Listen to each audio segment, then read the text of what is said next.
di sekitar itu orang depresi.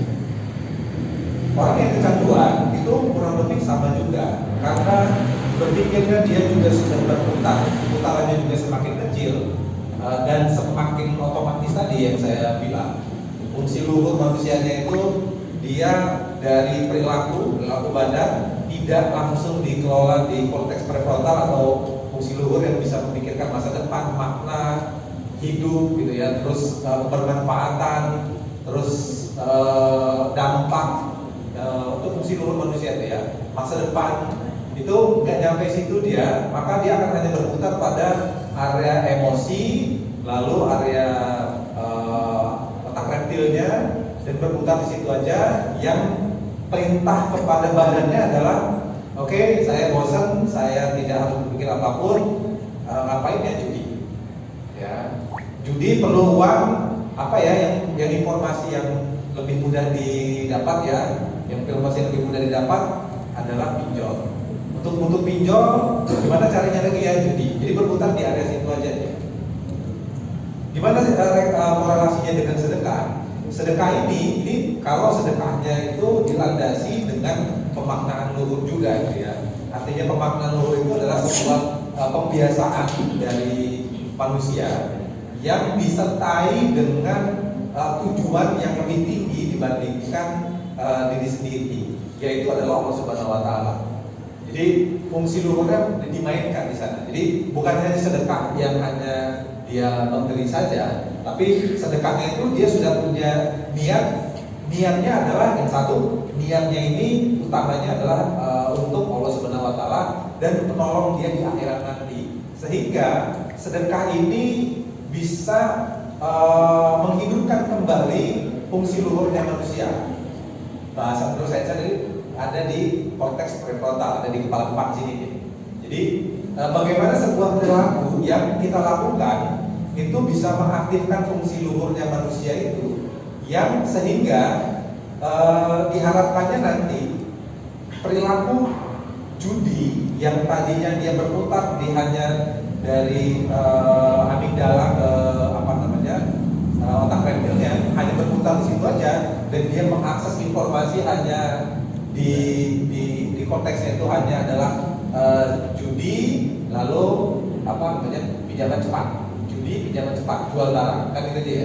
Yang diakses hanya itu, lalu diaktifkan kembali fungsi luhurnya, maka fungsi luhurnya inilah yang nanti akan membuat ketika berpikir misalnya adalah bagaimana cara untuk mendapatkan uang atau apa yang perlu saya lakukan, maka pemaknaannya itu ditarik oleh fungsi luhur yang sudah diaktifkan tadi.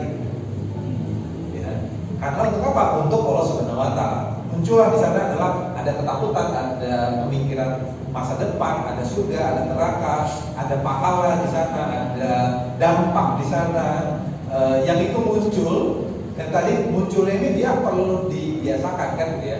Sehingga ketika kita berpikiran untuk mau berjudi, maka yang muncul itu bukannya impulsif langsung membuka handphone lalu membuka situs judi. Yang muncul itu adalah membuka handphone, lalu yang harusnya adalah dipermudah adalah gimana saya bisa melakukan sedekah, dan sedekahnya ini adalah untuk Allah Subhanahu wa taala. Jadi korelasinya dia ke sana gitu ya. Kalau mau dikorelasikan secara psikologi, jadi bagaimana sedekah itu bisa membuat orang itu bisa terhindar dari perilaku judinya atau kebiasaan judinya, karena sedekahnya didasari oleh sebuah pemaknaan akan adanya balasan di hari akhir, peruntukan untuk yang lebih tinggi dibandingkan dirinya, ada surga, ada pahala, ada neraka yang isinya adalah masa depan semua, yang ujung-ujungnya adalah inilah yang akan membuat orang ketika dia mau berjudi lalu dia juga punya kebiasaan sedekah. Kebiasaan sedekah inilah yang nanti akan mengintip pelan-pelan perilaku impulsif judinya tadi. Ya, kalau misalnya dia mau cara cepat, tentunya pakai cara terapi. Cara terapi bisa 1 bulan, 2 bulan di terapi khusus intens. Setiap ada pikiran mau judi, kita perlu kasih pemaknaan, masuk cepat, dan biasanya dilakukan di rumah sakit atau di psikolog atau memanggil profesional. Itu cara cepat. Tapi kalau misalnya mau cara yang lebih permanen dan agak lebih lama gitu ya lakukan sedekah. Karena PR-nya tadi yang untungnya adalah hari ini akan ada kerjasama kami dengan Polres Jakarta dengan teman-teman kita Pak Mulyadi dan tim dari Malaysia adalah bagaimana digitalisasi sedekah, zakat, infak itu jadi lebih mudah, semudah ya kita membuka aplikasi di handphone gitu ya. Gimana semudah itu? Sehingga apa? Sehingga kalau misalnya kita ada pikiran judi, lalu kita berpikiran judi gitu ya, atau misalnya pinjaman online, lalu kita mengingat ada reminder yang gencar dilakukan oleh aplikasi ini untuk sudahkah Anda bersedekah hari ini gitu kan, lalu dimunculkan ayat-ayat untuk penguat pahalanya sedekah, untungnya bersedekah segala macam setiap hari, maka itu akan lebih memudahkan seseorang untuk mengambil keputusan bersedekah atau berzakat atau berinfak ketimbang mengambil keputusan untuk melakukan judi atau pinjaman online. Jadinya begitu. Ya, jadi ini PR kita juga, umat muslim juga untuk ya apa yang kita diperintahkan oleh kita ke masyarakat harus jadi lebih mudahkan lagi. Jangan mau sedekah harus ke